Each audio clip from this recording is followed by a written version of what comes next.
So today's session is part of the New Midland Group Development Programme. We're delighted to welcome both Rachel Jacobs and Giles Lane for the workshop, which is a Republic of Learning Atmospheric Commons workshop. This again is part of New Midland Group Development Programme. New Midland Group is a consortium of free artist-led organisations, all located in Nottingham City Centre. These are Backlit, One Forestry and Primary. Today's workshop hopes to bring people together to learn together about resilience in these times of uncertainty. The workshop will explore our past and present impacts on the Earth's atmosphere, personally, locally and globally. We'll then seek to imagine whatever comes next, making artistic/craft-based responses that combine scientific data and their own questions and stories about the future. We'll focus on what was normal, whatever comes next, and the possibility that something in between these two states sits: grief, hope, resilience, and some kind of awakening. Republic of Learning workshops aim to plant the seeds for building an informal community with a unique approach to shared learning. Republic of Learning combines artistic and craft making with cooperative thinking, slowing down debate to sideline confrontations and argument in favour of a more gentle form of learning and collaboration. Republic of Learning began in 2019 as part of the Manifest Data Labs project, Materialising Data, Embodying Climate Change, which is funded by AHRC. Just to introduce today's workshop facilitators, who are Rachel Jacobs, an environmentally and socially engaged interdisciplinary artist, games designer and research associate. Rachel's work has won both national and international awards. Her interactive artworks combine art, science and technology, engaging with themes of social and environmental change, well-being, resilience, uncertainty and the future. She has toured nationally and internationally and has published and presented regularly in academic and non-academic contexts. And Giles Lane, who is an artist, designer and researcher. He founded not-for-profit creative studio Proboscis in London in 1994 and continues to co-direct it. His work focuses on story making, social engagement and co-creative participation. Giles is a research associate in human-centered computing at the University of Oxford. In 2019, he co-founded the Manifest Data Lab at Central St Martin's University of the Arts in London, where he is co-leading a research project on developing physical manifestations of climate data. And now I'll hand over to Rachel and Giles. Thank you. Rachel, do you want me to go first? Yes, yeah, sorry, I need to. So, welcome everyone. Just to give you, and thank you to Colette both for inviting us to be here and also for introducing us so comprehensively. As she said, so Republic of Learning is a workshop format that Rachel and I have co-developed over the past 2 years, and it began as part of the public engagement programme for this Arts and Humanities Research Council funded research project, which is Materialising Data, Embodying Climate Change. And what we wanted to do, that project is a partnership between Central St Martin's, the Computer Science Department at Birkbeck, which is part of the University of London, and the British Antarctic Survey, who are the science partners. Or in particular, the climate science partners, and also Proboscis, which is the organisation which I founded and lead. And Rachel and I have known each other for some time, 12, 13 years, possibly longer. And we've been talking about different approaches we'd both adopted in how to engage people with really challenging data. So we've both worked with climate stuff for a good 10 or 15 or even longer years. And we found that often the way that climate science is communicated is often very challenging for non-technical, non-science-based audiences. And combine that with the sort of the usual seminar approach, the very confrontational style of argumentation that goes on within an academic environment. We thought this is not really conducive to our mission in the project, which is to try and bring climate science to wider audiences and to create different ways for them to appreciate and feel that it's relevant to their everyday lives. This has, of course, all somewhat been done against the backdrop of a sudden resurgence in people's consciousness, particularly through things like Extinction Rebellion and the school strikes for climate that have been spearheaded and by Greta Thunberg. And so Rachel and I were thinking about different ways we'd both run workshops and thought, well, how can we create something which is more inclusive and opens up a different kind of engagement around these issues. And so we started off running them, and to begin with, they were in-person workshops. We began in September 2019, so almost exactly 2 years ago. And we were working then in Somers Town, which is part of the King's Cross. It's a very deprived area, large housing estates, going back to the end of the Second World War.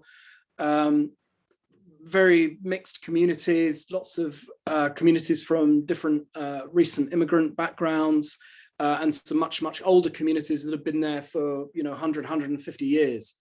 So we wanted to see, could St. Martin's, which is now based up the road in King's Cross, could we kind of create a space with some of these audiences, some of these, sorry, not audiences, local communities, to think about how does it affect them? How do people who are living in very challenging social and economic environments, how do they connect to the big issues of climate change, especially when so much of what we've seen in the last 15 or 20 years, really in terms of things like recycling and kind of green consumer approaches really are aimed more at middle class people. So what we wanted to do is to move something into, it had to be practical, it had to make sense to people. And so that we've been running a series of workshops, of which I think this is the 9th or 10th now, to think about what happens when we slow it down and we don't engage in confrontational arguments about different people putting their perspectives, but we try and reframe it through making and working through ideas. So I don't know, Rachel, do you want to perhaps elaborate or extend on that? Yeah, I think the key is the making and actually finding ways to share ideas and learn together. And I think that's the key with the Republic of Learning, is that we learn together, but by doing it through making and creating together, that something new may emerge, which is the kind of theme of this workshop in particular, is kind of looking at the past and the present, and then what new things might emerge in the future that are unexpected or that we hope for. Or anyway, yeah, I think that's it. But let's get started on some practical stuff. So should we just give a run through of what we're going to do today? Yeah, that's a good idea. Yeah.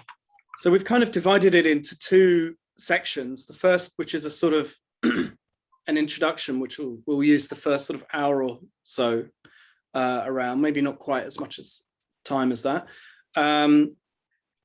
which is to start thinking about how we situate ourselves and how we are affected by the larger issues around the carbon system and how we interact with the creation and the consumption of energy. So we'll explain a little bit about that in a moment, and we'll get started. And then we'll have a little break, I guess, just before 5 or around 5. And then we'll come back, and then the rest of the workshop, we're going to focus on making some mobiles in response to a series of questions that are about myths and our hopes for the future and what we understand about these situations. And that should take us through to the end. And we'll probably have a little break again halfway through that. I just wanted to check whether any of you had any of the materials that we kind of listed. Alison, you're out and about, so no. But let's see how far we can get, even with paper and pens and whatever you've got to hand.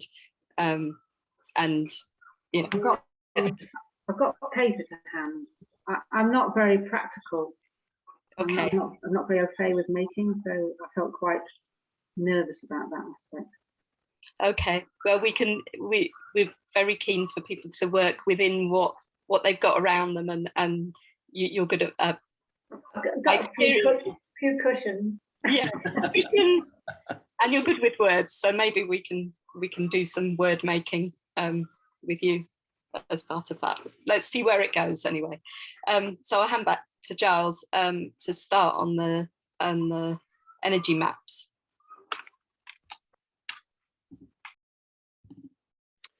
Okay, so I'm just going to share my screen with you now, and I hope everyone can see this. And I think this maybe should have been sent round.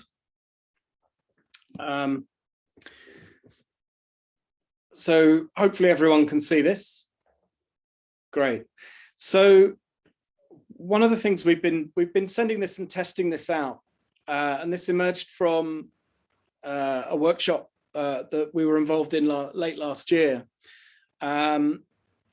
And some of our colleagues started to create some very, very complex maps of the carbon cycle. So how carbon exists in many, many different forms, and how carbon is extracted from the Earth systems, and how through mining and through industrial production, oil drilling and oil extraction, production of plastics and various other systems, and transportation, obviously heating. And they made these fantastically complex maps of the carbon system, which are kind of incredible and amazing, but also deeply, deeply impenetrable for most people. And so one of the things that I began to do was to think, okay, we need to find ways for people to situate themselves in terms of their relationships to how and where carbon is extracted from the earth through natural living things, but also through fossilized fuels, and how it gets into the atmosphere. So as you probably are aware, the carbon count is now well over 400 parts per million, up from about 200 and something around about 1750, so pre the Industrial Revolution. And we know that there is an enormous correlation between the amount of carbon in the atmosphere and what we call climate change. So the increasing volatility of our weather and climate systems, the loss of ice, and generally the increasing heating of the earth. Now, one of the things that is really important to understand is that carbon footprints and carbon maps are all very good when it comes to individuals, but very few of us really are deeply changing. Our change in behaviors has a very, very small impact compared to the infrastructures of carbon, of fossil fuel extraction and plastic production and industrial factories and various other things. So, but we wanted people to start to think about where they situated themselves in relationship to these bigger infrastructures that are the real problem.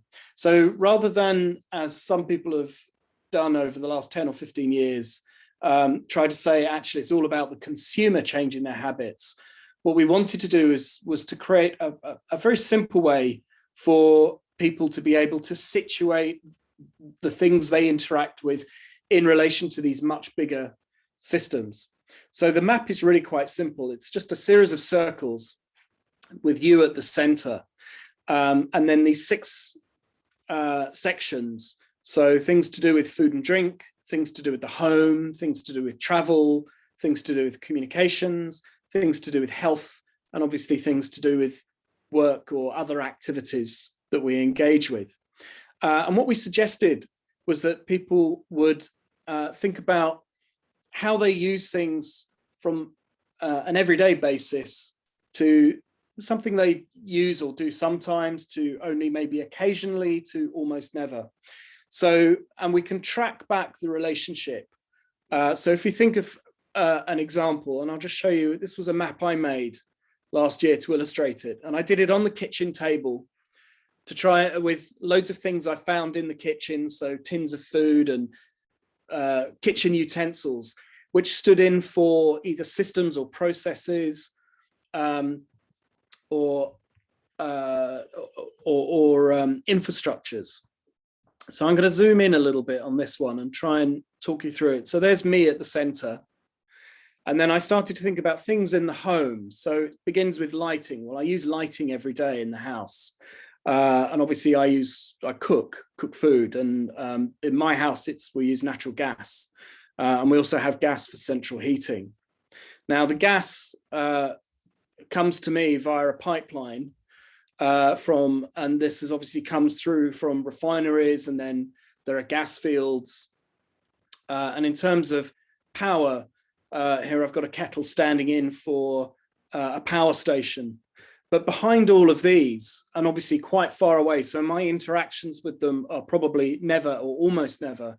I've got this here, which is the mining of coal to produce electricity, or the extraction of oil, or the extraction of gas. Though of course there are also renewables, such as we've got here.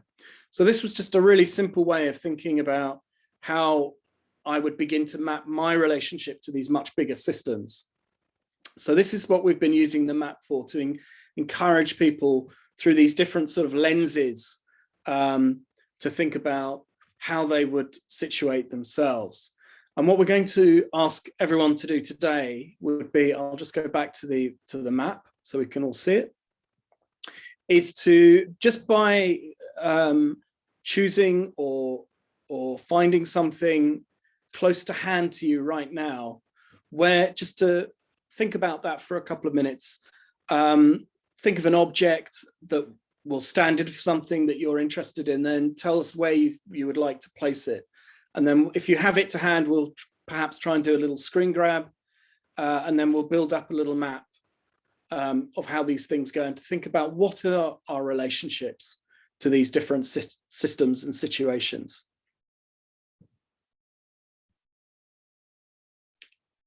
And feel free to jump in if you've got any questions. Giles, are you wanting us to spend a little bit of time then, not necessarily in silence, but kind of just a minute or time so away and gathering items that stand in for? Can just be one item for today. Mm-hmm.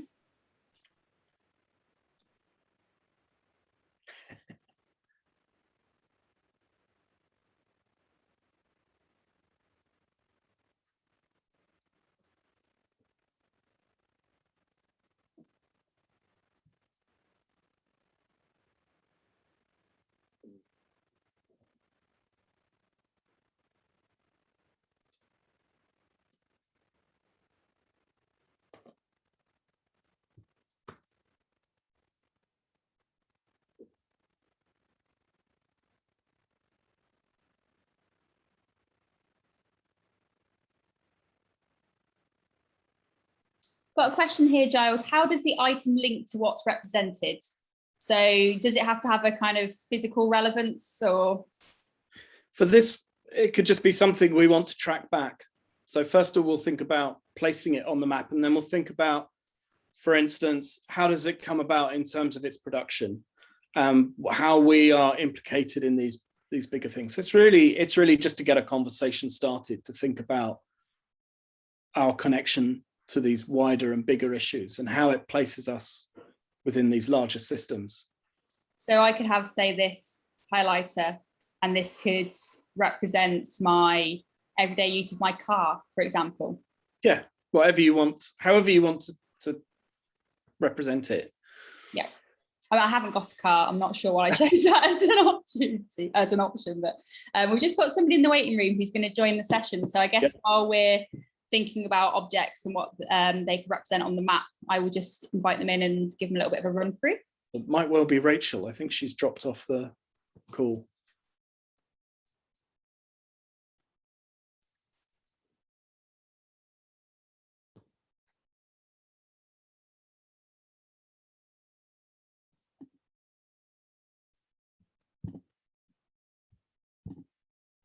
So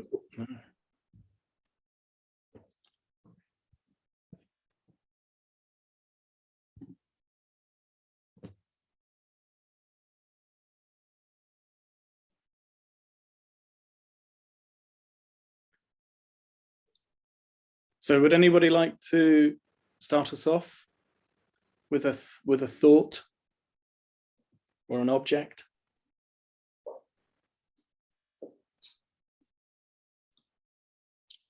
Not sure if it was Rachel. Hello, we've got a new participant who's just joined the session. Oh, I think they're still joining. Might be Rachel. It's not clear from the login name. Hello.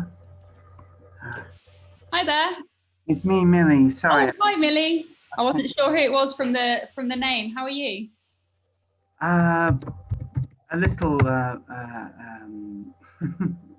Little out sort. ruffles, but I'm here. Okay, no problem. Thanks for joining us. We've all we've done so far really is introductions to New Midland Group and to the session itself. Obviously, the information will have been shared with you already, so you might have a general kind of overview about what we're looking at today.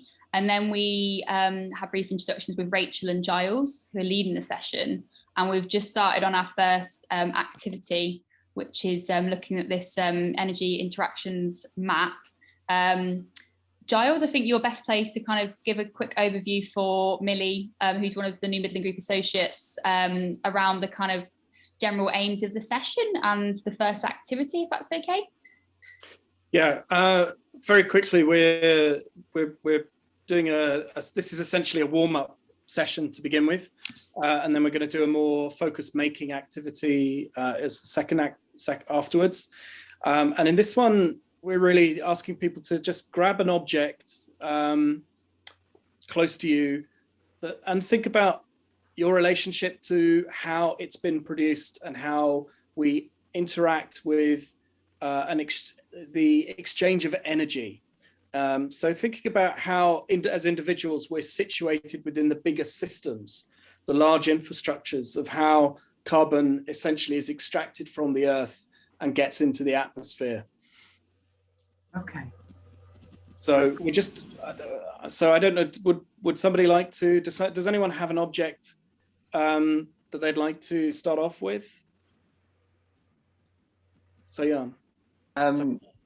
I've got this reed diffuser, and I know I guess it's a I mean, I'm thinking about like I guess what we were trying to do is figure out its kind of relationship to it, like how it got here, like yes. How it like arrived in my hands, how it arrived, like, so there's kind of like these complex things that make the alcohol, like the sort of substance which goes into them, which is like alcohol, essential oils which come from like through their own sort of process, which is like extracting from like flora across the globe. So I think this one has like okay, I'm gonna do like a perfume ad right now. It's like got undertones of Lang Lang and bergamot.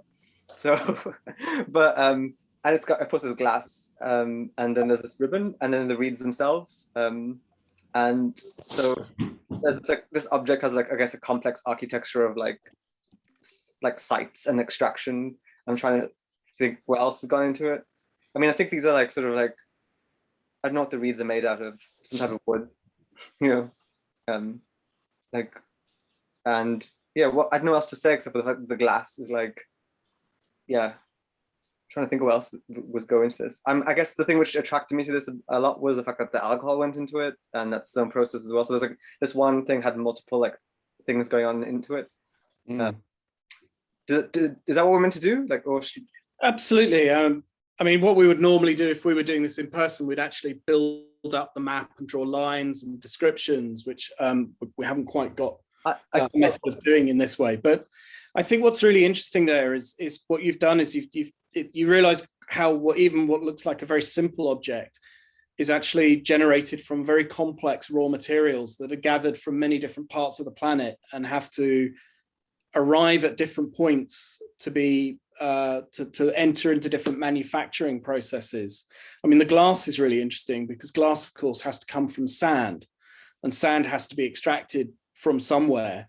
And for fine glass, you need very, very fine sand. So you're really looking at beaches, and then you start looking into that and you realize entire beaches are being bought up and dredged away, which have taken, you know, millions of years to form. So I think there are, even in the most humdrum and mundane objects that we have around the home, it's or at work, it's very easy to, or one can quite quickly begin to place how complex the processes are and the systems that are involved in both having these objects, getting the raw materials for them, manufacturing them, and then having them shipped to us. And then how we use them is another aspect. But that's, yeah, no, that was great. It's a really excellent object. Do we have any other? I could say, you know, I've got an object here that, you know, I use every day for kind of home communications, for work, which is my phone. And obviously I'm aware that there's, yeah, a lot of implications around, yeah, the kind of physical manufacturing of the phone, and the kind of companies involved in the phone networks, for example. I've also got this kind of bamboo, wood and plastic composite case that protects the phone. There's obviously elements of having to charge the phone every day. So yeah, I guess that's an item that for me, I guess, would be in a number of segments for everyday use. I think also with that, yeah, you've got you realize how complex an object like phone and communications are, because there's both the very exotic raw materials that go into chip and the various other component production, many of which come from either war-torn areas like the coltan, which is a fundamental part of all graphics chips, comes mainly from the Congo, which is been in a state of extreme civil war for over 30 years, and which, because that keeps the price of this essential raw material very low, the West has had no interest in intervening in. There's various African nations running peacekeeping there, but the West, you know, we've not bothered to intervene. The Congo is also an area where there's been outbreaks of bubonic plague because the social systems have kind of collapsed so dramatically in the face of violence and various other kind of depredations. But then, of course, I think, as you alluded, Colette, with even just charging the phone, I mean, we've got to have power for that, and that has to come from somewhere, whether it's fossil fuels powering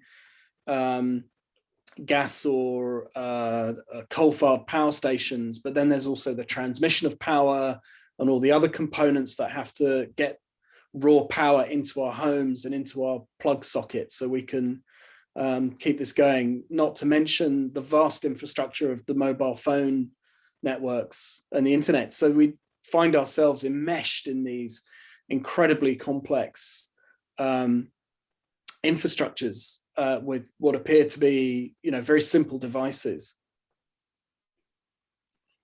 Any other thoughts or suggestions?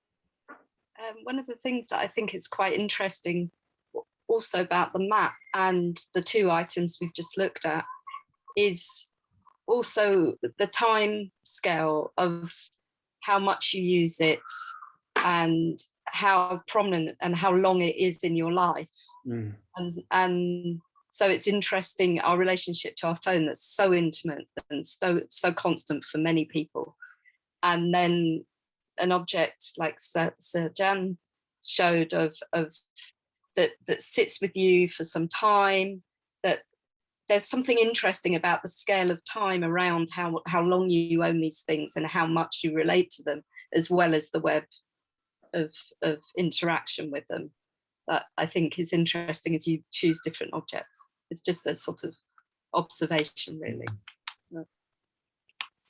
Has anyone got another object that they want to? Alison, you've got your hand up. I suppose I have a bias towards this object, but it was also to hand, a bias of interest, I mean, which is this plant, but it's not the plant, it's the peat that's in it. And that I was drawn to because of the conversations you're having here, and because I've spent a lot of time in the last 10 years walking on areas of peatland, and for the majority of that time, fairly unaware, although I didn't buy peat compost, fairly unaware of the massive impact that the Industrial Revolution had on these upper moorlands and the exposure of peat. Because not what they ought to be covered by vegetation, but in fact they're uncovered by acid rain and other chemicals, and the loss of the things that you're talking about, the loss of carbon is enormous, and the potential for locking in carbon is incredible, and so therefore organisations like and trusts like the National Trust and others are busy trying to find ways of covering up the peat. But at the same time, there's this contradiction where they get investment from water companies, because if they cover up the peat and they reduce the erosion and reduce the amount of brown in the water companies can save money. That sort of kind of, I don't know, I'm just trying to contribute to your thinking here. Yeah. I mean, there's the worst, these are really basic facts, that the worst eroding square kilometres of moorland are losing 800 tonnes of carbon per year. And they could be, they could be storing much more, they could be storing something like 500 tonnes of carbon per year. I don't know if that makes sense to anybody. And the time it takes for this peat to, so you're talking about something like 9,000 years of depth of peat up there that are being have been eroded for the last couple of 100 years. And it just makes me realise that this climate catastrophe, has been going on for, I know we're saying it is here now, but we know we've been saying it's here now for probably 10 years or more. Not so publicly, I guess, as it is now. With the resurgence of interest again in climate catastrophe, but clearly, it's been going on for 100 years or more. Because of the toxic waste that's in the peat, which flows into the reservoirs. I mean, when the water companies clear out the reservoirs, they have to put the sludge into a toxic waste places. They can't just put it anywhere. And this is our drinking water. Thank you. But I don't know if that's the sort of thing you're talking about in terms of objects. Absolutely. Well, if you think about it, these seem to be very innocuous. House, you buy a bag of peat to kind of pot your plants in, and it seems fairly innocuous, and it doesn't seem like it's a particularly harmful thing. But then once you actually look at it, you find around the home there are all these all these quite small and seemingly innocuous things which are part of much bigger systems of extraction and degradation of the planet. And I think for many people it's quite frightening when they realize just how deeply implicated we are. And although we can make small adjustments to our own lives, we have to also think about how to engage with these much bigger systems that kind of touch us quite peripherally, but which we're nevertheless implicated in. Well, I think XR are beginning, at one point, I think from what my understanding is, at one point, the emphasis was very much on what am I as an individual going to do, rather than recognizing that it's a problem with our system. And I think XR, and other groups and other united fronts are recognizing, that climate catastrophe, era of pandemic, is absolutely a system. We need it's the big boys. It's the system we've got to change, not how many plastic bottles I recycle. Yeah. And in any case, as a low income individual living in a small house, very rarely using a car, I am not particularly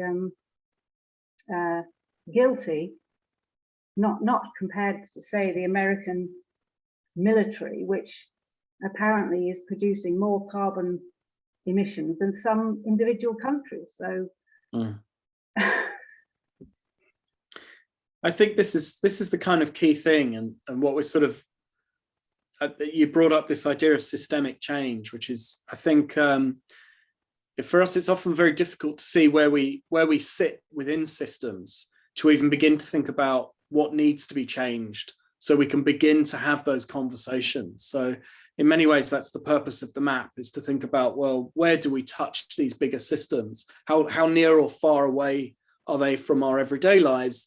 And then we can begin to think about what we might be able to do to intervene in them, or, which might be changing some of our behaviors, but it also might be realizing that's not enough. We need to do something else. So there needs to be other forms of engagement that put pressure on, whether it's politics or industry or bigger social systems like the military, to think about how to change some of those things. Does anyone else have any objects they'd like to share?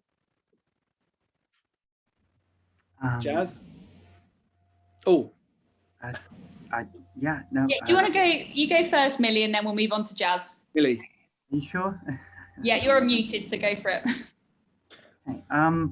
I don't know if this is the right way of thinking about it, but it's an object that I use every day. It's a little bell, and thinking about it in this way makes me realize that I don't even know what country it was made in. I'm not sure how old it is. I imagine it seems to be Asian, but that's a pretty wide net. And I never really thought about it. And it may well be a product of colonialism. It's likely that the way it was made, it was probably quite cheap when it was bought by, I think it was my grandparents. But I have no idea of the cost to the community that produced it, or how much skill was required, or whether it was purely industrial, or whether there was a handcrafted aspect to it. But yeah, even though I record videos with this quite often, yeah, it really surprises me that even something that doesn't have a lot of mechanical parts could have so many question marks. So that's a really interesting exercise.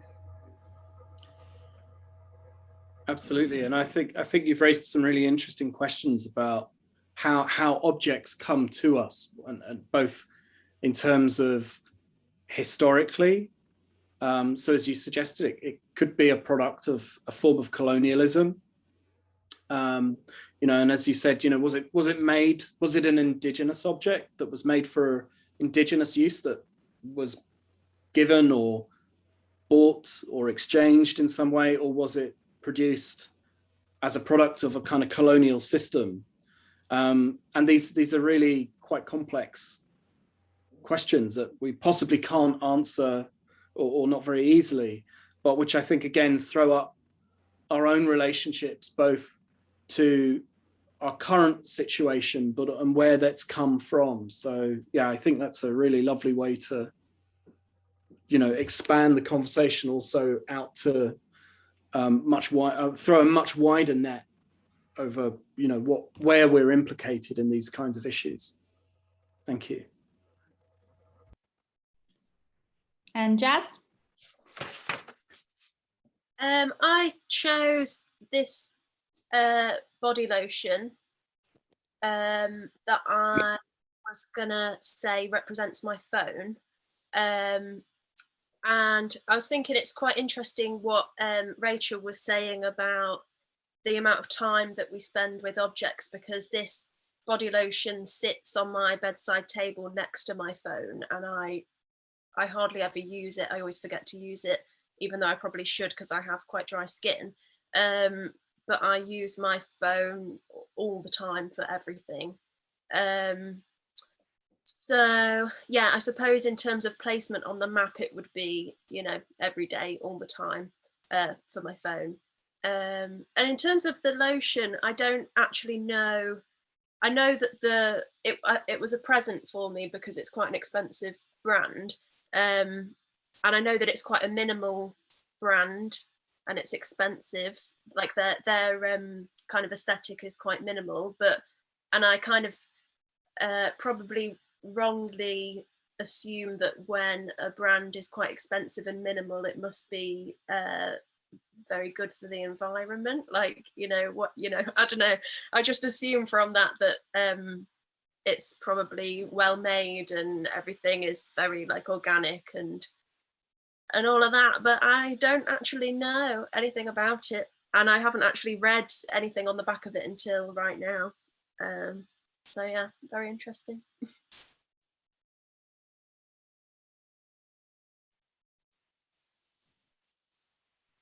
I think one of the things that Giles said about being enmeshed in these things is a really sort of important factor, and maybe as we go forward into the next activity as well, sort of understanding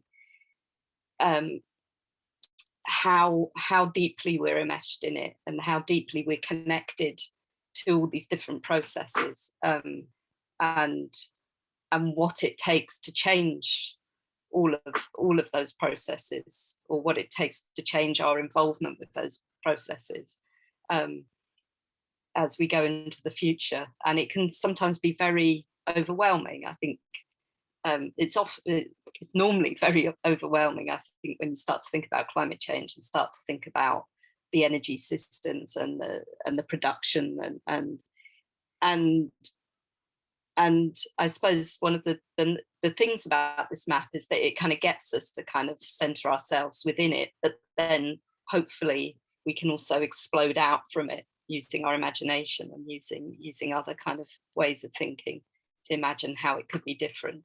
So I'm always concerned with these activities as how depressing they can get when you get kind of totally enmeshed and caught up with them.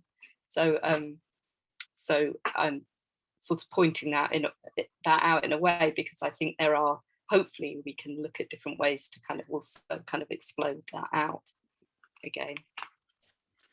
I would absolutely agree with Rachel there. I think it's a bit like the way lenses work in drawing near and far focus.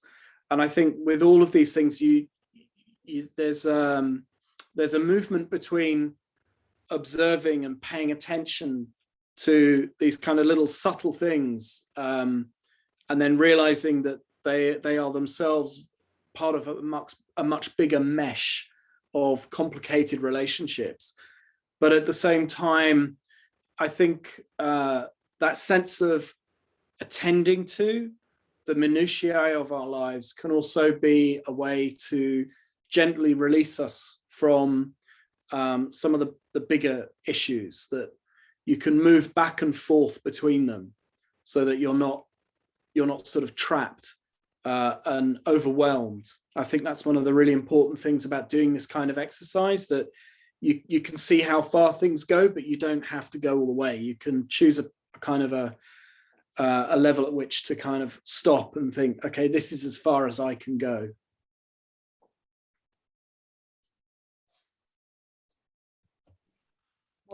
Is there any other comments on this activity, or have we missed anyone? Sorry, I can only see 4 people at one time, so I'm losing. I think everyone has shared an object. Just to add that, Rachel, I've been scrolling up and down. But yeah, if anyone else has got any further questions or thoughts on that activity, or anything that's kind of come to light for them through that, please share before we move on to the next section. Oh, okay. Oh, Okay, well, we were suggesting a sort of toilet break and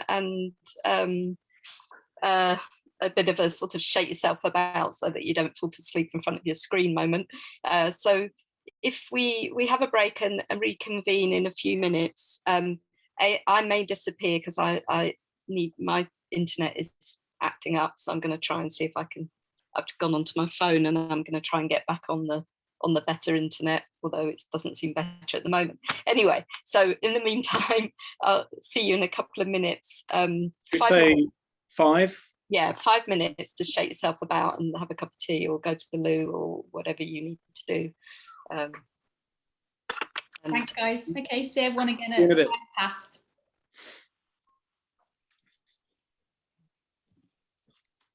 Colette, I'm going to leave and then need to come back in. Yeah, no problem. I'll be sticking around, so I'll let you back in, Rachel, when you rejoin. No problem. Thank you. Cheers.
I think we've pretty much got everyone back in the room, Rachel.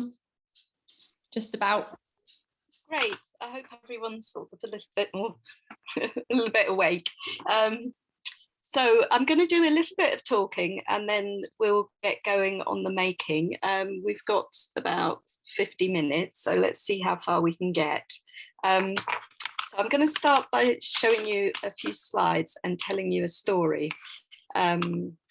So first, the next activity is to build a hanging mobile, which on the, can you all see the slides okay? Yeah, it's come up all right. Okay, so so this is one I did earlier, which used coat hangers in not a very inventive way and hang various different elements to try. I was basically trying out this activity to see how well it worked. And the idea is that we start with a baseline question, which I'll present to you, that is based on some scientific data, which I'm about to show you. And then we move through a different set of questions to kind of explore our feelings and our understandings, and maybe whether we come to any conclusions by the end of the hour. So I'm going to start with this quote, which is from a really great set of books called Dark Mountain, that as a collection of kind of writings from all over the world around climate change. And I'm going to, I can share, I've got a whole list of resources on different perspectives that I can share with you all after the workshop as well, that are really, and some of them have come from other participants from workshops as well. So we're trying to kind of collate resources for people to kind of think about climate change in different ways.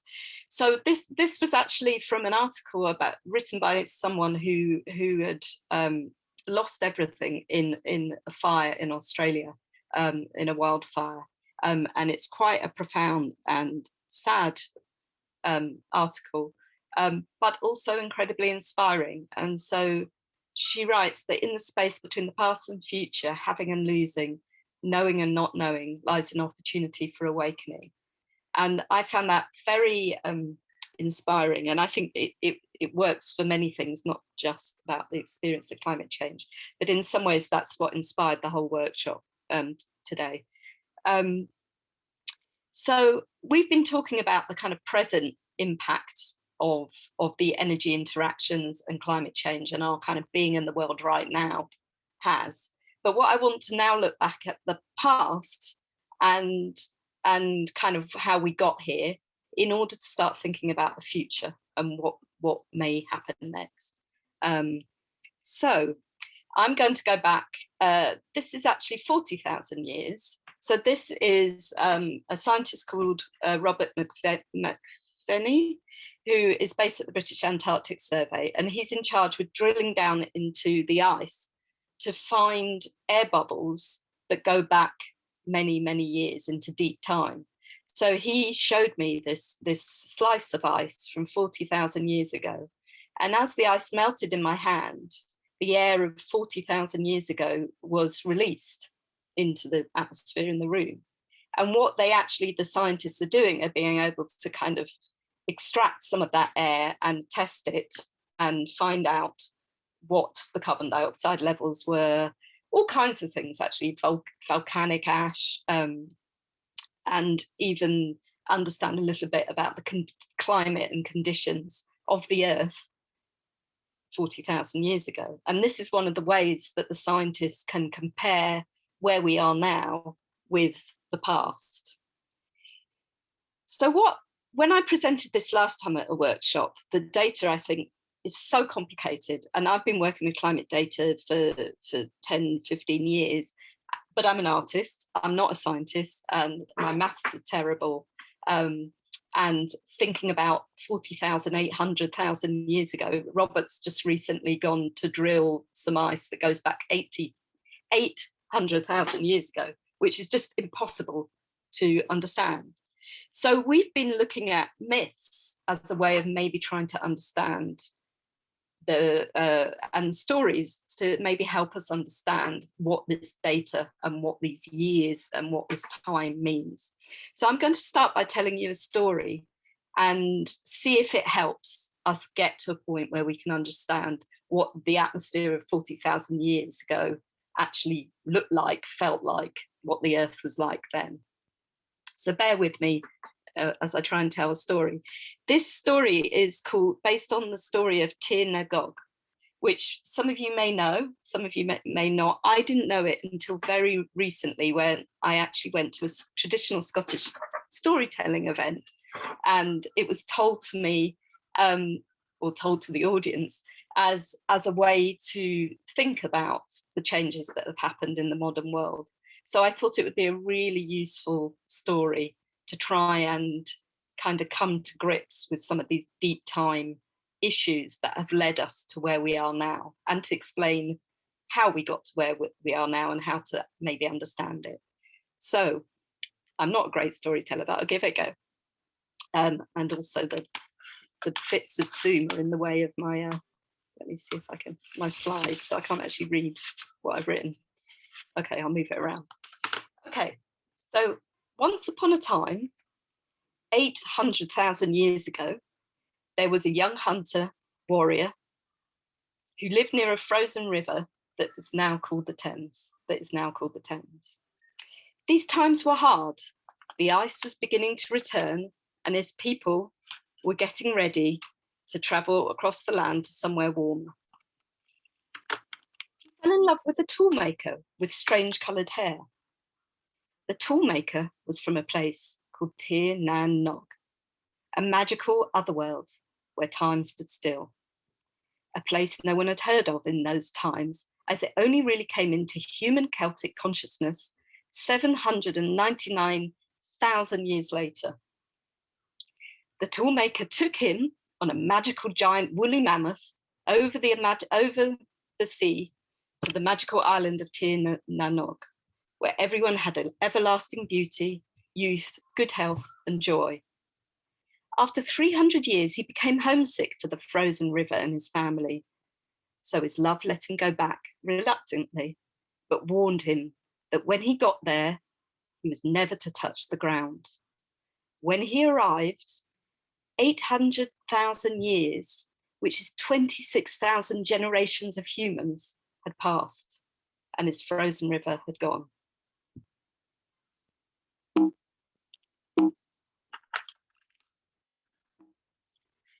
Right, somehow I'm stuck. Right, okay. So I'm now going to show you the graph that this is based on. So this is a graph showing 800,000 years of temperature and carbon dioxide.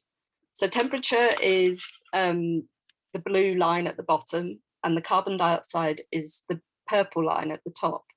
And if you can see right at the top of the graph, it says the CO2 concentration today, which Giles has already mentioned, which was, when this graph was made, was 390 parts per million. It's actually now over 400 parts per million, so it was made a few years ago.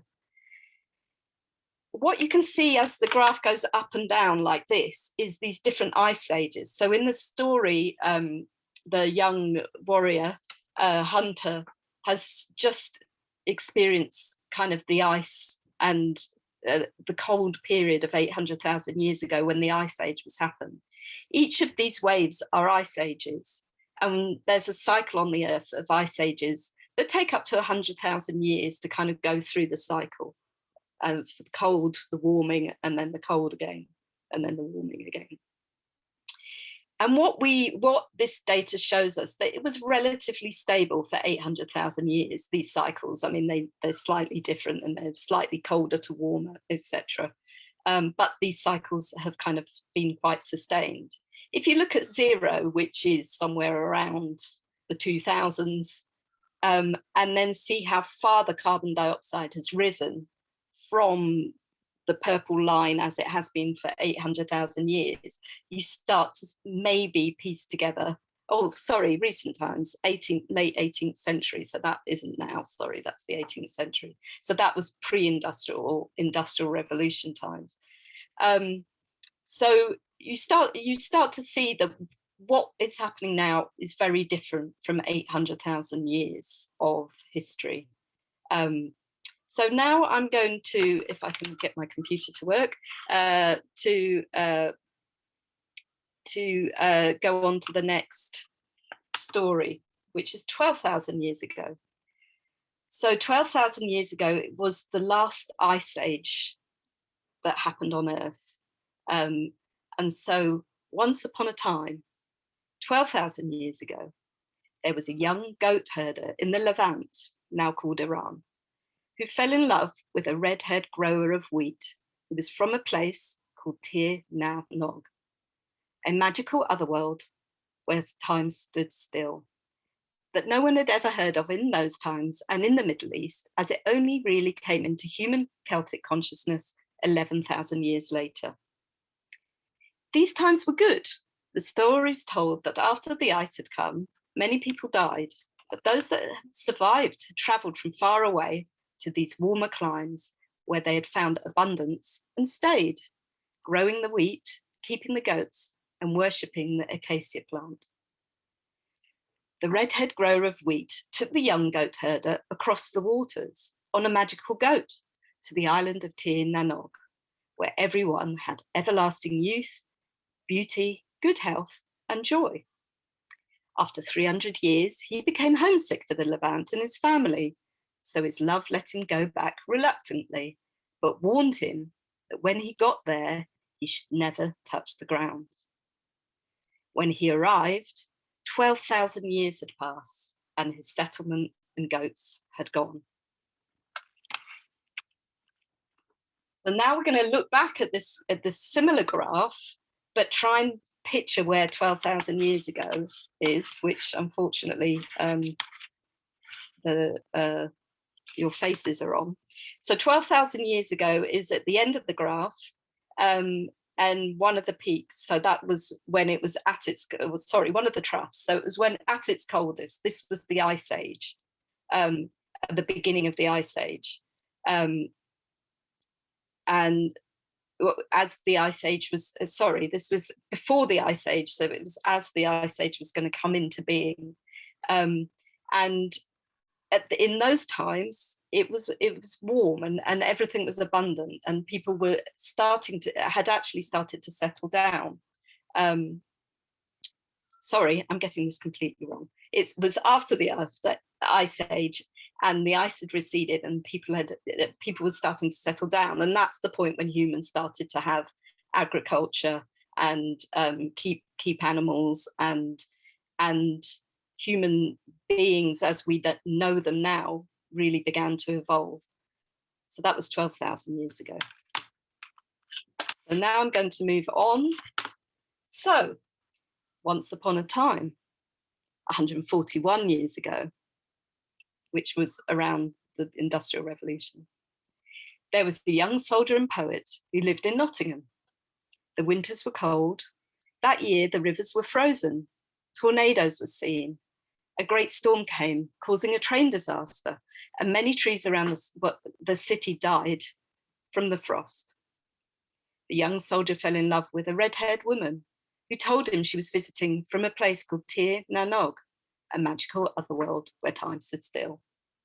The red-haired woman took the young warrior across the waters on a magical horse to the island of Tir Na Nog, where everyone had everlasting youth, beauty, good health, and joy. After 300 years, he became homesick for Nottingham and his family, so his love let him go back reluctantly, but warned him that when he got back, he should never touch the ground. When he arrived, 141 years had passed, and the Nottingham that he knew and loved had gone. So the finger in this picture, which is actually Robert's finger, is approximately 141 years ago. So now we're moving to a different story from the last 800,000 years or the last 12,000 years, where the young poet and soldier has arrived in a place where the carbon dioxide is, as Giles said, above 400 parts per million. And you can see the scale of change here. So this graph actually goes back to 150,000 years ago, which I don't have a story for. And so what was happening over those 100,000 years or 50,000 years was this kind of slow kind of emergence out of an ice age into times of abundance, and then this creeping back of the ice ages. Whereas now what we've had in the equivalent of 12,000 years, we've had in 141 years, this kind of rise in carbon dioxide and in temperature that has kind of gone through the roof and off the scale. And one of the interesting things that happened is that in the past, the carbon dioxide has risen as the temperatures rose, as the ice ages came and went. But this time the carbon dioxide is lead, so it's no longer attached to the temperature. It's no longer that the temperature picks up the carbon dioxide levels rising first, dragging the temperatures of the Earth with it.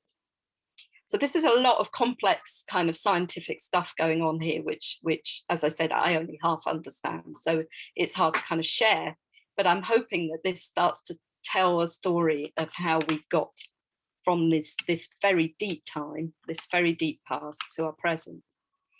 So this is a graph of this rise since the Industrial Revolution, which, as I say, normally should happen over 12,000 years, but it's happened between 1880 to 2020. This is actually the baseline data that the scientists use to talk about things like when they say a 1.5 degree increase in global temperatures, it's based on the global temperatures going back from 1880. So the scientists have to have kind of baseline data that they compare the now to. And then just going into our lifetimes or around our lifetimes, this is the carbon dioxide levels. This is the global data for carbon dioxide that is used for kind of monitoring how it's changing. So you can see that it's a steep curve up, or a steep journey up, that we've gone from 1960. I think it was 1958 when they first started monitoring the carbon dioxide at Manalau. So as I think Alison was saying, this has been going on a long time, and it traces back to the Industrial Revolution, and this is how they know that it comes from that far back. So I'm going to stop with the data now and the science and the myths and move on to the activity. So we're going to make some kind of thing. If you don't have coat hangers and things to hang, we can just make drawings or shapes or something that's slightly kinetic. Let's just see where we get to. If you can make something that's hanging and mobile, that's great, because then you can put it in your window, and as the weather changes, it can respond to it. Mine kind of turns in the wind. Actually, it's turning because I'm waving my arms around so much at the moment. So the first thing I want you to do is to start by making something visual. It can be an image, a word, or a symbol, or a drawing, something more abstract, that represents something that stands out for you in the changes of our energy interactions, our culture and climate, some of the things, the type of things that were mentioned in the story. And that kind of stood out for you in that sort of discussion of the story and the data. So this is kind of going to be our baseline for making this object that we're going to make in the next half an hour. So what I'm going to do is give you 5 minutes to respond. So it's very much instinctive. Just go for it. There's no right or wrong. Do what you can, what you feel comfortable with, or even push yourself. If you're not used to drawing, give it a go, see what happens. If you want to use objects around the house, please do. If I show you the one that I made, I actually picked up this thing that was in my kitchen and was dying, and it's actually managed to recover since I've turned it into mobile, this little plant. So if you even want to put the object that you showed in the first activity into it as a starting point, that can work too. So if I can give you 5 minutes to make a start in response to the stories and the data that I've just shown you, But please do ask me some questions if you're completely lost or if that's way too much information. And then at the end of it, I'll ask you all to kind of show me, if you're happy to, show me what you've done and just say one thing about why and what it means to you. So I'm going to stop the share for the moment just so that I can... Rachel, are we responding to those questions that are in the share? Do we need to be looking at them while Yeah, I'll keep it up. Actually, I'll keep it up here so that I can, it's just so that I can see you all at the same time. It's just the first question, so ignore the 2, 3 and 4. I'll get onto them in a bit. So please just answer this first question. You've got 5 minutes to do it. Any questions, or if you're completely lost, or any response to the story and the data, please go ahead before we start.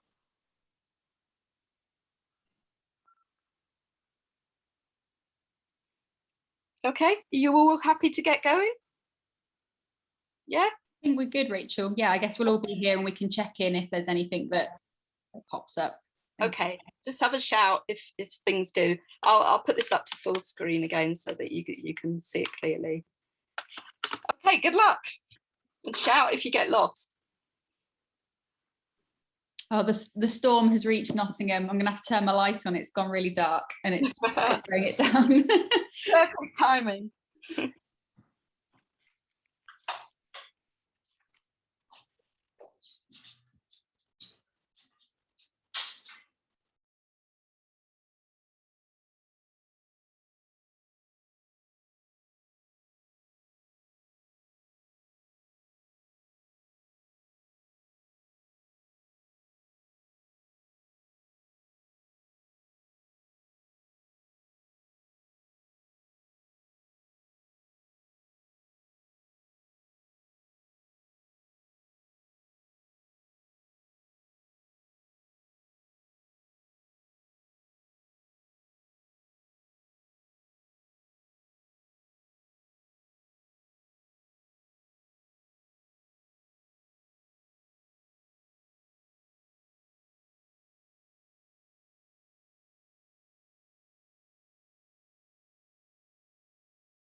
Okay, I'm going to be quite strict because we haven't got a load of time. So I'm going to give you another minute, and then we hopefully be ready to kind of feedback.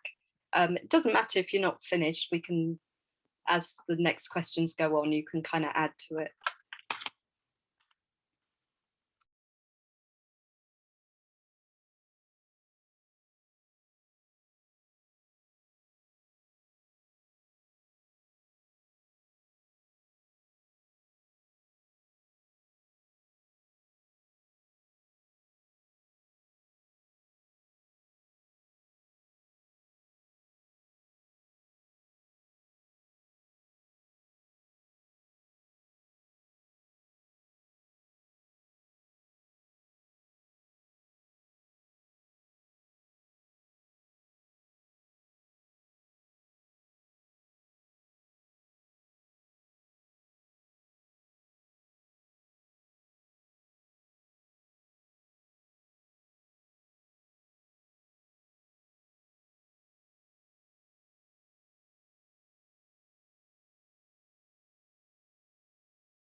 Okay, finish up what you're doing, and if you're happy to take it in turns again to kind of show us, if you can, sort of by putting it next to your camera and talking through. So who would like to go first?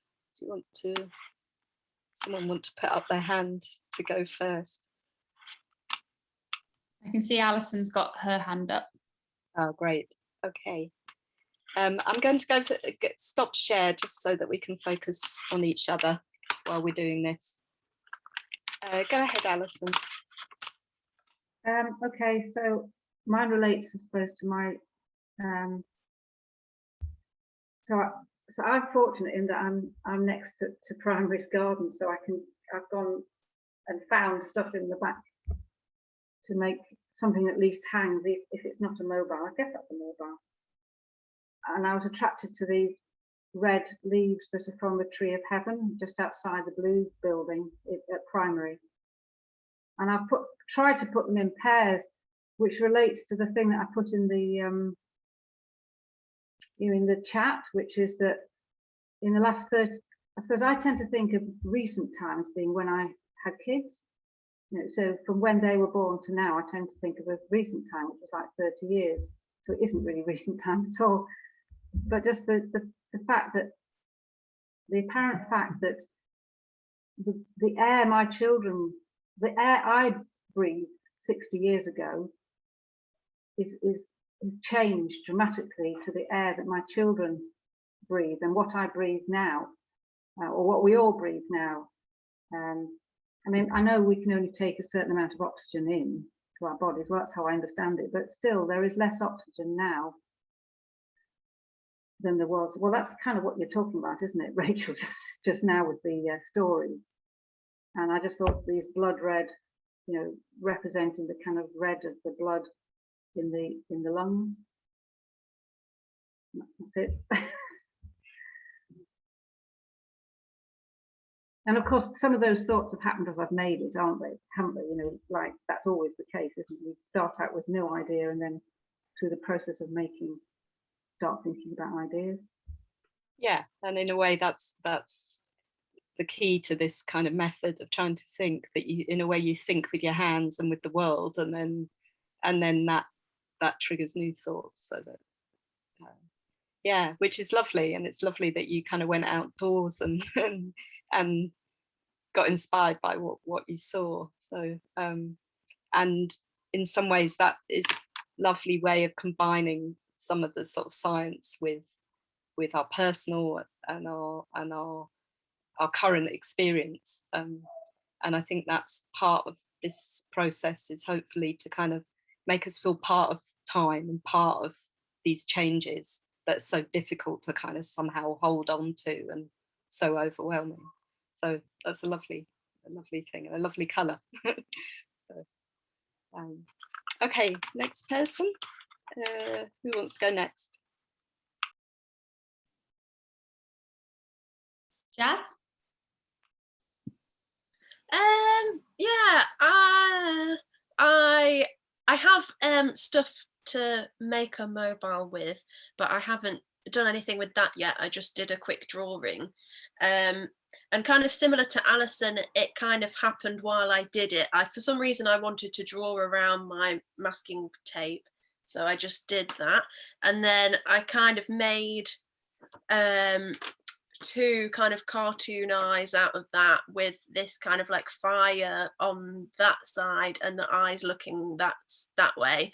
Because I think what stuck out to me, especially in those stories, was looking for something better and more inviting and more beautiful, and not kind of looking to the reality, or what's happening right now, which is kind of, it's very obvious, but that's that's kind of what stuck out to me. And what's on my mind a lot is that, if anyone talks about climate change on the telly, I want to turn it off and pretend that it's not happening and look the other way, sort of thing. I don't think you're alone in that, and particularly when you start looking at those graphs as well, and you just want to go and look at pretty things. I think that's a really, really good start and very universal. Great. And I really like this that this happens, that you may have an idea at the beginning of what you might want to use and what you might want to do, but it's not until you kind of start that it actually kind of evolves, which I think our futures are going to be like. I think that's it's sort of significant, maybe.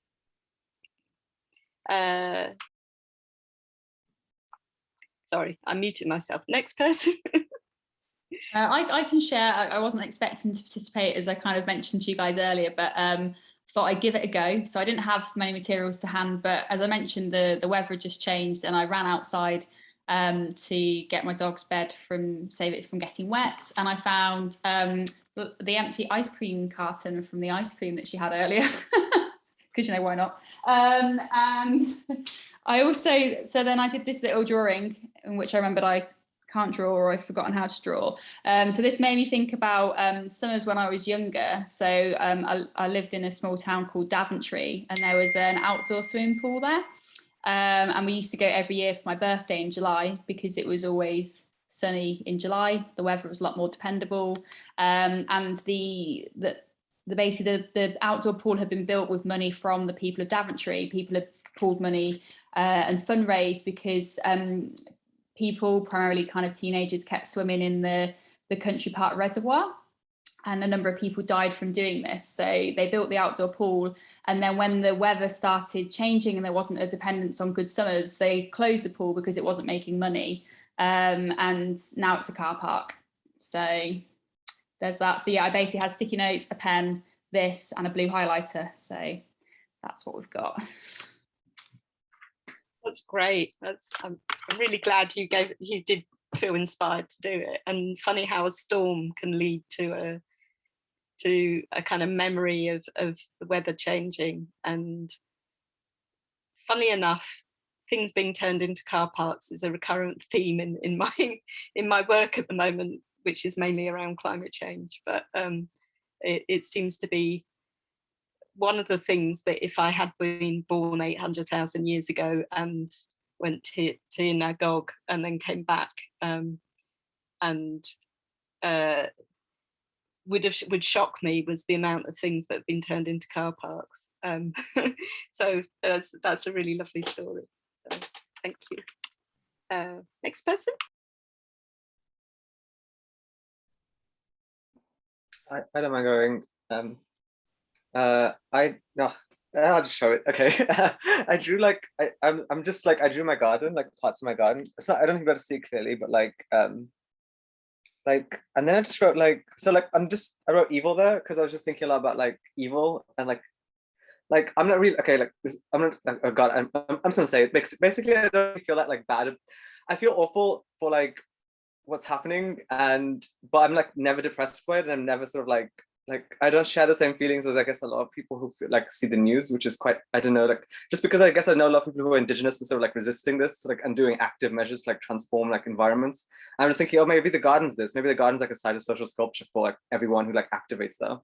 And I just like just thinking about the figures which were presented, and like how like when you like just like the whole thing is like an exercise in like whiteness anyway. Like, oh, we went in like when like the colonization of like North America by Europeans like led to like the massive like genocide, which led to like a temperature drop. Like these like, and then there was a figure which was really interesting that after like World War II, like the temperature dropped again. Like these moments I was thinking, oh, they're all just evil, aren't they? They're just like activations of like sites of evil, and then it's like negligence on the part of the Western world complicit with like evil making. And I was just thinking maybe the garden is kind of like this weird like ruin which we can inherit to like imagine, I don't know, like some type of like future social like sculptural act or something. Like I don't know, like I'm just thinking that right now because I don't really know like how, yeah, I don't know if I share those feelings because I don't know if they're really like, I don't know if they're the feelings which are like made out of the infrastructure of the West, so they make us feel like we can't do anything, or they make us feel like we shouldn't be watching. But like I guess a lot of my friends are from the global South anyway, so I'm just always like active with what they're talking about. So I just think the garden's like the perfect like marriage with all this personally. Yeah, I don't know. And like Colette, you had that thing in the back which is like perfect. I don't know, like the poster which is like the date palm thing. Like I was just thinking that's just like the perfect thing because like in the Middle East was like there's like the most arid like site. You have like a date palm. It's like a site of like rejuvenation. But yeah, that's just me. And my garden. I think that's beautiful, and thank you. I think it's that we need to change the narrative, and I think the science is important because it has had a role in certain ways of understanding the world, but truly our real experiences of the world and change is what keeps us thriving, what keeps us positive, and the alternative stories are what are required, and hopefully what we can do collectively together to write and share, and the gardens that we can share, and the beauty, and like you say, there's sustained resistance, and so thank you. That's really helpful and great to have a garden to share. Millie? Quickly share my thing. I was able to incorporate the bell. It was nice how it just fit into this. But it's also nice how it throws it off balance, since a lot of these feelings and themes we're talking about seem to be about things not in harmony. That there was a natural kind of change that was happening, and it's not that change itself is destructive, but the kind of speed, the balance, the contributing factors, and the piece I'm trying to get to fit on the other side is from a photograph of some trees, and I traced around my hand and kind of created a shattered piece of a hand, because I was just thinking about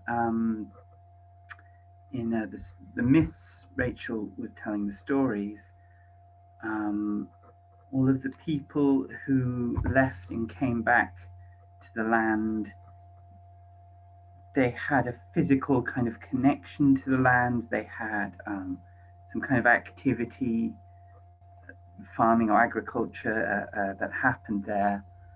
And I guess it made me think that, even though I have some kind of a relationship to nature, I'm at a distance. The nature that I touch isn't generally the same nature that feeds me or clothes me. So when the effects of climate change hit, it's more to remove. It's more, I'm told information, but I don't look around and see my crops withering on the vine. It's something I have to imagine. It's a story I have to listen to. So yeah, I guess that's what I was going for this thing.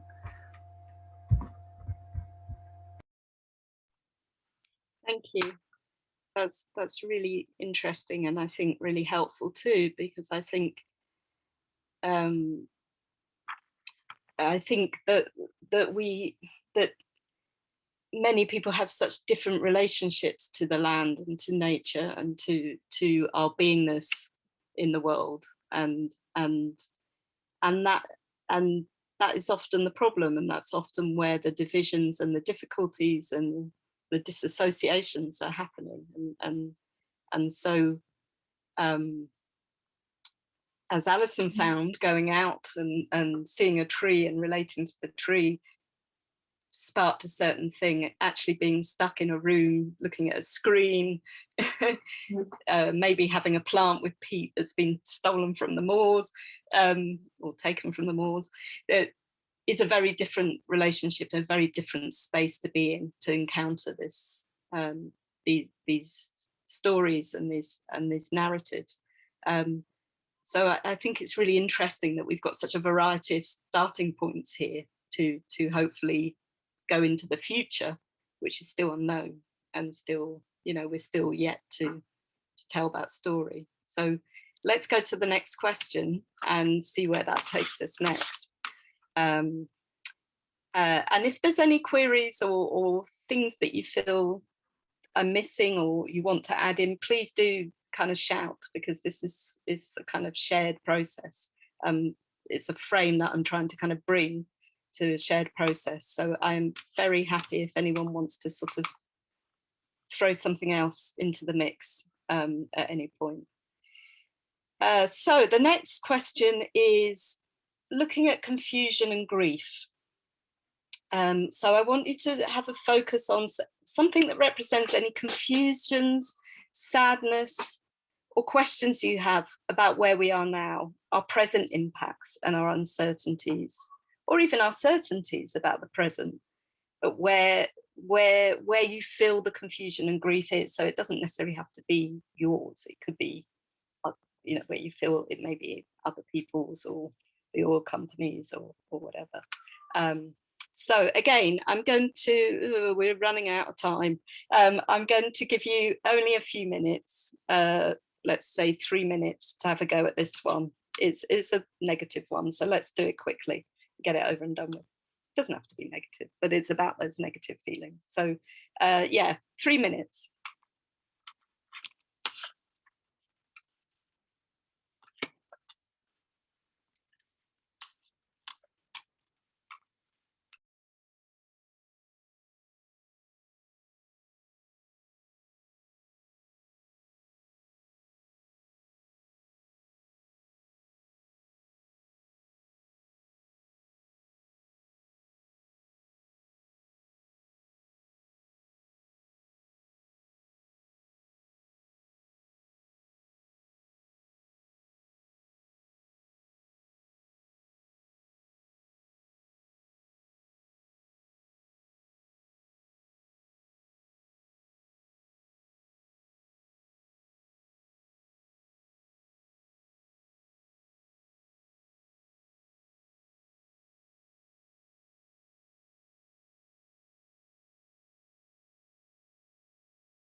Okay, so I'm going to stop you there. I'm being a bit sort of harsh because we've talked too much, or I've talked too much. I'm sorry.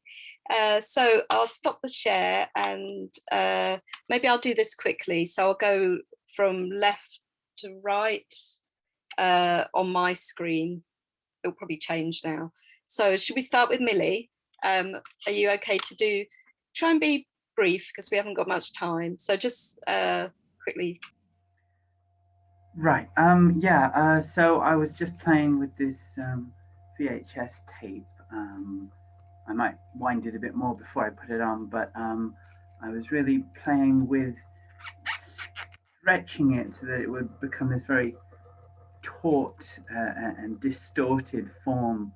I often use reclaimed VHS tape because I think of it as representing memory and all of the fallibilities of memory. So in this case, I was thinking of how even within our lifetimes, so much has changed with the climate and stuff, and how people talk about the climate, so that we're sort of disconnected even from our own experience, let alone our understanding of how our grandparents or our forefathers might have experienced nature. Yeah, so that we have some kind of a cultural connection, but even with ourselves, there's a kind of, there's a doubt, there's a tension.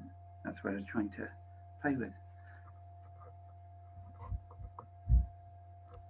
Great, it's quite nice to have some audio in here as well, not just with the VHS tape, but the squeakiness is great. I wonder if you attached it to the bell, which is also audio, of course, that whether there was a way you could get it to squeak in the wind or something. Anyway, worth thinking about. Okay, I'm going to move on to Alison. I'm just wondering if we carried on an extra 10 minutes, whether everyone's going to be all right to stay. Is that going to be okay for you, or you haven't got to rush off? Okay, that would give us a bit more leeway. So Alison, go ahead. Being quick, I just sort of did because I'm using this graph paper, I just sort of did a drawing of lots and lots and lots and lots of, these are lots and lots of people, because to put a positive spin on the fear and sadness, I always feel a lot better by being amongst like-minded people, so being on demos. And so I guess what's happened to me in the last couple of years is, it is almost 2 years, isn't it, since the beginning of the lockdown. You know, I've been repoliticized, and I've been on XR demos, and I've been on Black Lives Matter movement demos and protests. I've been on people before profit demos, and that's how I get to feel like I'm doing something. And then I suppose in a small way, in my art practice, I've been planting sphagnum moss with contractors up on the moors, which is a tiny thing, and at the same time aware that, you know, and it is mainly men that are doing this, they're being paid a pittance, you know. So, you know, politics comes into this all the time, or I suppose a certain kind of politics, you know, revolutionary socialist politics comes in all the time. You know, that this, you know, here we are doing something, and at the same time exploiting individuals. Sorry. Oh, that's great, and it brings it back out again. I just wanted to put a positive spin on that. Not spin, I hate that. Be positive about action. I think it's a bit like Sajan mentioned, you know, the being in the global south, necessity of being involved. Great, that's inspiring. Thank you, Alison. Sajan? I started like planting things in my garden, and so like I just put a little like new flora in there, like new styles. I'm like, I put the broken it down like confusion. Like I used to work at Kew Gardens as like a botanical horticulturalist, and like I was always confused about the flora there, because they were like being like, I work in the tropical nursery, so we were looking after endangered flora. And I was like, oh my God, I feel really sorry for all these plants because they never really get to go back into the wild anymore because the wild doesn't exist for them. Like, or their natural habitat doesn't exist. So I'm so confused with them. I'm like, whoa, what did I do back then? Like, are these things still like, what was kind of the, like, yeah, like what's kind of like what's the point of like what's the point, but like, yeah, like there's like 2 to 3 plants of this species left here in this like weird glass house, which can never go back into, like it can never be reintroduced. And maybe there's some reason to keep it alive, like for like genetic research, which I think is important. I'm not going to grief, I wrote down colonizers because I'm like, oh my God, they literally cause so much grief, and they're causing me, like, I'm haunted by like colonizers still to this day. like we're all like collectively haunted by this like action which took place. Other confusion was narrative, like just the idea of like what like you both of you like you and both of you opened up with this idea of like, how do you create a narrative? And I was just thinking maybe the narrative needs to be something which is like, you know, super like imaginative and like a really great story which can get us like get us collectively like drawn together. Other grief, like liberals, because I feel like liberals know what the problem is, but they don't really do anything about it. Like, you know, people read like London Review books, they're like, they all know what the issue is, but they keep on writing more articles, which is fine, keep on doing that. Something which caused me joy though is it's a book called Billion Black Anthropocenes or None. That was really interesting. Grief I have for India, because I don't know if anybody knows about what's happening in India, because like it's like, yeah, it's like really horrific. Like it's like one of those like sacrificial sites for like the global consumption. And I wrote grief for the necro. I'm really interested in necro. Like I don't know if there's a really cool book called Necropolitics, which is about like the people, the living dead and the dead living, and it kind of touches upon what you've all been talking about, like with like climate and people. But yeah. But like my garden's growing, so I'm just like watching it. Sorry, it's like it's evolving and it's like mutating. I think it's really lovely, this kind of recurring planting and growing and even planting these seeds of things that are all in our heads and swimming around and actually that kind of somehow kind of, whether it's projecting or kind of seeding them into the earth and allowing other things to grow while we're thinking about this stuff. So that there's something there which may be some incredibly super imaginative story in the making. So I don't know. I think there's something definitely about seeds and planting and thoughts and that could evolve from this maybe. So Jazz, oh sorry, Colette, did you have another go? Yeah, I am thinking about grief. I made a paper aeroplane, again using my post-its and thinking again about memories. So it was my pap who taught me how to make this paper aeroplane. It flies really well. But yeah, thinking about grief and again the connections, kind of what Millie was saying when she was speaking about connections with, you know, parents or grandparents or, you know, kind of more distant relatives and their kind of implications and participation in, you know, what is now the climate emergency and where we are today, either through kind of lack of positive action or through negative action, depending on what that is. So that's that. Brilliant, thank you. That's really precise, and I like the aeroplane, the idea that it can float off somewhere at some point as well and take some of this stuff with it, maybe. So Jazz. I've carried on being very literal and personal, and I've got this little baby that I've stuck in the middle of the eyes because I don't know whether I should have children or not because of this, which I know a lot of people give the argument that, you know, if we do change our ways, then that's not the issue. Having children isn't the issue. We can do that if we all change our ways, but I'm quite pessimistic that that's going to happen, and I feel like things are just going to get worse. So I've put the baby in the middle because it's not because it's that kind of confusion that I'm going through, where it's like, you know, is that something that I should be doing or not? But it's a very emotive thing because I'm a very maternal person, and I feel that kind of that urge to have a biological child. I feel that urge quite strongly. So yeah, I don't know. That's a really profound question, and I wonder if it's a question that's also been asked throughout the ages. In 800,000 years ago, early humans, whether they worried about how conscious they were, and worried about the ice coming and the need to keep moving, and what their children, and what happens 12,000 years ago, thinking of it in abundance. Then obviously in abundance people have children, but people tend to have children, there's often a boom of children in a war. So it's a really profound question for our generations. I mean, I don't have children, and part of it was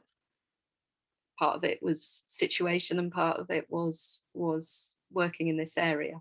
So it's a very difficult thing that when it actually comes deep down into you as our future. So thank you for sharing that, and the cute little baby in between the eyes. It looks a little bit like a target between the eyes. So I'm going to squidge together the last two, just because we haven't got time, which is a bit of a shame, because we were quite keen to kind of focus a little bit on the myths. And I don't think I've got time to kind of talk to you further about the myths. So the final one, I want you to kind of think about hope, but also think about this super imaginative story, because I think that's a really key thing, and it fits in with what I wanted to lead to, which is kind of can we start to create a new myth and a new narrative for the future that this thing that you're building represents?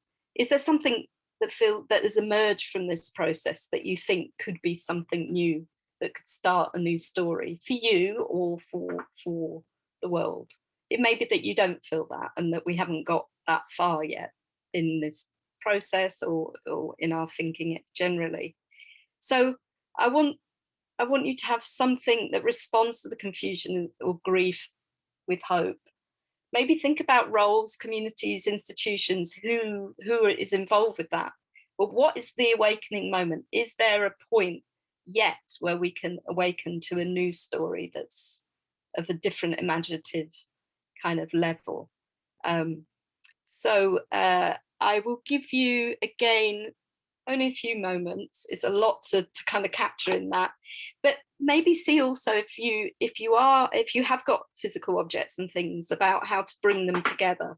So if you can tie them together, or if you're just drawing, then carry on your process, so that you have one thing that represents this kind of process for the end.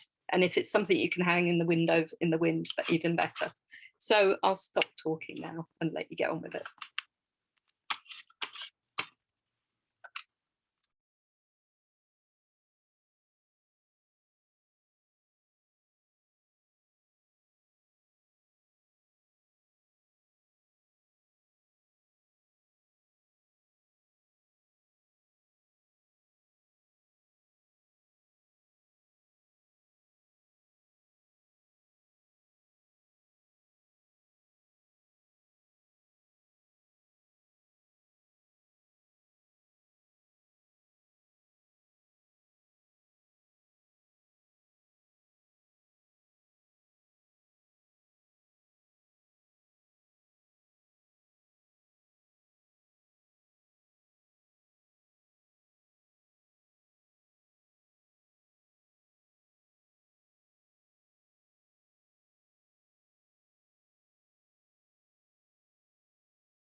Okay, I'll get going.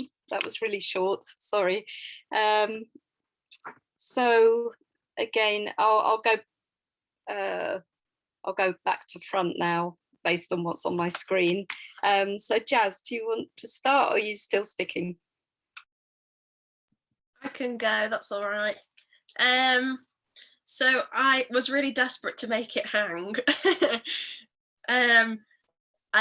For hope, I've kind of thought about, so I've got the kind of pillowcase, and I've tried to kind of wrap it around what I've made already to kind of represent kind of caring for what I've made already. And when I think about hope, I just think about the word care and the hope that we'll have a better government one day that genuinely does care about the climate emergency and people. So that's the only thing that I could kind of come up with for that. So yeah.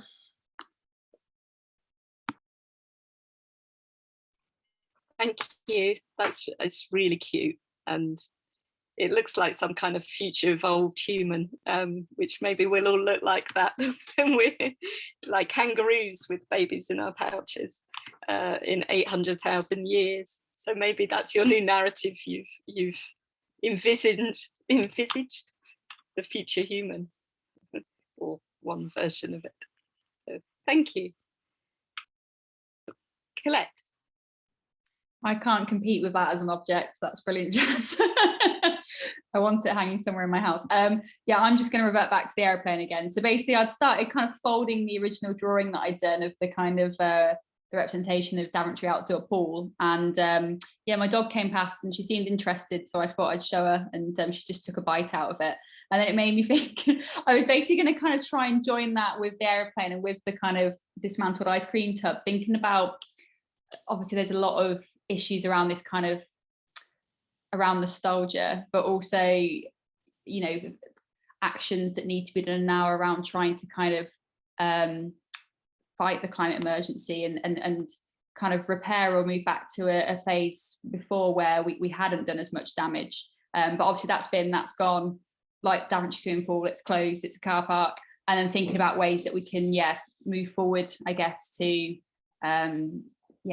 incite and do action that is going to hopefully make for I don't know, a more livable world, if nothing else. So yeah, we're going to fly there. So yeah. Okay, that's really, it feels like a kind of overarching story, and I love that your dog bit it, and that feels sometimes like, I sometimes feel like just biting the whole thing. Yeah, what she thought of the situation. So. Yeah, good on your dog. Okay, so so like I guess all the grief and confusion stuff was like herbaceous perennials, and I decided like what for the future, I guess for what's hopeful and what brings me a lot of stuff for the future is like I'm growing like trees, and like a mycorrhizal network and some orchids, which I think have like they just do better. You know, they'll last longer. So for me, what brings hope is like I wrote friendships down because I think all my friends are like these incredible human beings who like literally terraforming their like realities. Just humans and love, because I think those two things are like just literally fundamentally like material things we can use to change each other. I wrote down science fiction because I think like, oh my god, like it's literally helped me to sort of like project my thinking away from myself and like literally decentered me and like made me realize sometimes we have to evolve beyond ourselves. I wrote down indigenous narratives and as caretaking, because that's what they do. The stories they tell, like just the way they see, like just it's just beyond beautiful. I wrote on the global south. I wrote, what's interesting is a lot of my hopeful stuff outweighs all the grief stuff. So I'm like looking at it going, yay, all the trees and orchids will like just be beautiful one day. I wrote on the global south, like brings me hope. Like mood brings me hope. Like one day maybe the mood will change. I think the mood is like really problematic right now. And then the last thing which brought me hope was when we landed on like the like rover on Perseverance on Mars. Like that brought me just so much hope. I was like, oh, we went to a different planet. I know people want to corrupt that, but like, yeah, it was just such a beautiful image. I was like, that brought me a lot of hope. And that's gonna be like one of the big orchids and like kind of name out like where the pathway is. Yeah. great, that's so positive, and I love the image of the orchids. And orchids on Mars, although the Mars beings, whatever they may be, if there are any, may find it a bit disturbing. But it's lovely. I think that's and I think all of these encapsulate so many different elements of hope and new stories. So yeah, I can imagine something coming together to built out of all of these elements that could actually push things and change the mood. So thank you. Alison?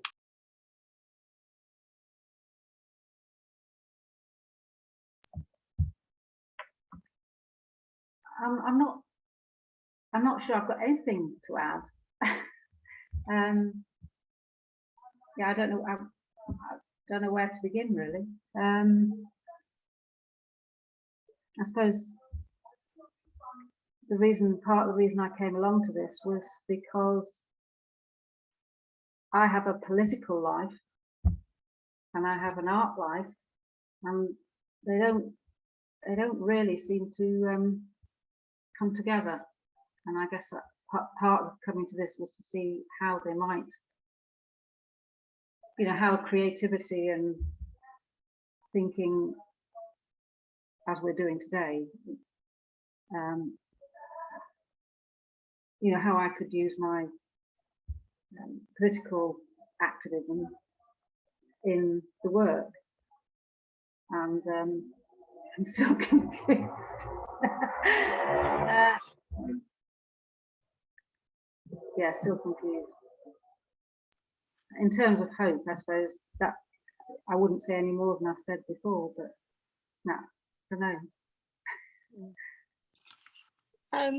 I suppose one question I have, I do wonder why we keep saying we, as if we as individuals have had a dramatic effect on environmental change, when in fact, I think what you're trying to say is it's the system. We need systematic change, and so I don't quite know why we. I mean, yes, I as an individual join with other individuals to make a change, but I didn't cause climate catastrophe. Is how so I wonder why we say we, when as individuals living on this planet, if we start looking at statistics, it's not individuals, and it's not me clearing up the plastic in making sure I do the recycling that's going to make the fundamental change. So yeah, I'm confused. I'm probably not confused. I'm probably just thinking and just enjoyed hearing what everyone's had to say, and it's kind of just beginning to process it all. Great, thank you. That's really honest, and I think it's. I mean, I'm surprised that you feel that your activism isn't in your work, because I personally can see it in the work that you've done in the past that I know of, but that maybe there's, we all have lots of different places, lots of different avenues to explore things, and maybe these coming together, which is part of why we started the Republic of Learning, was to kind of interweave them and then go back out in the world to kind of follow them. And I suppose our hope is that by spending some time together, trying stuff out, even if it is just weaving leaves together or whatever, starts to help us. I mean, for me personally, not just for the Republic of Learning, it's about how we thrive, because whoever started this and however we got here, all this past information and the graphs and the stories and the myths are vital. But at the end of the day, we all have to thrive, or we all hope to thrive. I hope that we all hope to thrive. And that's the future. That's the next story, is how do we thrive? How do we survive? How do we remain resilient? That's my personal feeling. It's not necessarily the Republic of Learning kind of ethos, but I think it is. And so I hope that's coming together, whether it's here or in your own practices or in your own activisms or with your friends and your colleagues, is, you know, as I think we've all talked about, part of it. Anyway, sorry, Millie. Yeah, so I mean, I didn't really do much to it, but I just raided my doll's house and got these stairs, tried to color them a bit green, but it's kind of interesting that it starts to balance the piece, but it's still not completely balanced. But by attaching it to the bit about sort of stretched memories, kind of ecological dysphoria, if you will. I mean, I spent a lot of time thinking about gender dysphoria and gender euphoria, and like our negative emotions are always bound up in our positive ones. So I like that there's a physical connection there. But for me, what these stairs are representing is stories. And I was kind of thinking before Alison was talking, but also when Alison was talking, thinking about how I haven't been on any actions with Extinction Rebellion. That's something I've observed from a distance, but there have been a lot of posters and stickers I've seen around the place, and they've had quite an effect on me in that they sometimes have very simple slogans like winds of change, but it was something that I needed to see when I saw them, because this was just like when we were maybe going to come out of, I don't know, the second lockdown or something, and there was so much negativity and there were so many negative changes, but the kind of idea, what was being communicated to me was that things are changing, it's inevitable, and we're not going to hide it anymore. You know, that's not saying everything's good now, but it was, to me, that was a powerful connection to make. And I guess that good art tells a story, even if it's a very simple one, and it can kind of, to me, it was communicating, oh, there's people out in the physical world who haven't given up and are doing something, and, you know, can debate about the effectiveness of different actions, but it was just kind of like a sign, it was like a message and a connection. So yeah, trying to say something about stories and the role of art, I guess. Great, that's a really good kind of point to sort of end this process on, really, is, you know, in a way it takes us back to the start of why we're trying to do Republican learning, and why make stuff, why make more stuff in the world. But if we can tell stories and make art that shares those stories and changes things or brings us together, and creates balances or disbalances things. I mean, I like that idea that you kind of made a balance, and but you somehow desired a balance in it, but it only kind of got there. And I think there's something interesting in that. I don't know, again, maybe it's the start of something. Thank you so much, and I'm sorry that this sort of last activity has been so rushed, because I feel like we could go on for another hour in terms of making stuff and maybe taking it further. I'm really keen to kind of get any feedback or any sort of thoughts, either now or you're welcome to email us. And also, I've got this list of resources and things that we're putting together, which please do feel free to add to. So, and I'll share it with you. It's on Google, so we can, if people want to add or suggest anything to go into it as well for future participants. The idea is that we're also building up kind of different perspectives and different ways of thinking about climate change that we can share with each other. Do you want to share that link now, Rachel? Do you want me to email it to participants later / tomorrow? What's your kind of preference? Maybe email it tomorrow, because I haven't looked at it for a while, so I'm worried that it's gone out, you know, God knows what's in there. No So problem. I better check and email you tomorrow if that's all right. But if anyone's got any sort of last thoughts or feedback as to round it off, please go ahead, Giles, if you want to say anything. Well, yeah, this has been, again, a really, really interesting workshop. And what we're trying, as I said at the beginning, what we're trying to do with Republic of Learning is to create a space where the usual narrative really gets kind of challenged, but from different perspectives that are not how we often see these things. So for me, again, it's been really lovely to see a very different range of perspectives on this come into play. And I think everyone's brought up some really different takes, not least not finding all of this news always so depressing and sad.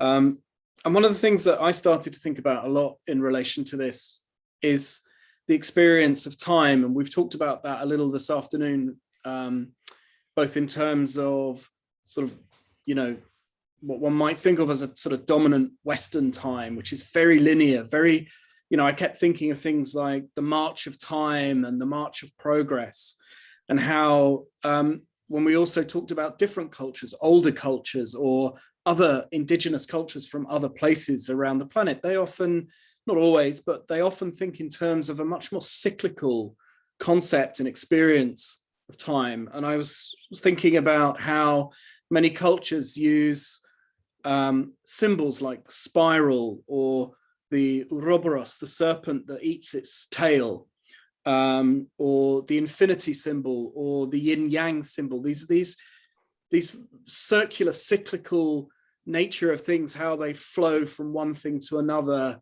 and flow back into themselves, are very much part of those kind of communities which are rooted in place and in the ecology. So, Millie made a comment about not feeling terribly about being connected to nature, but it's not the nature that clothes or feeds her.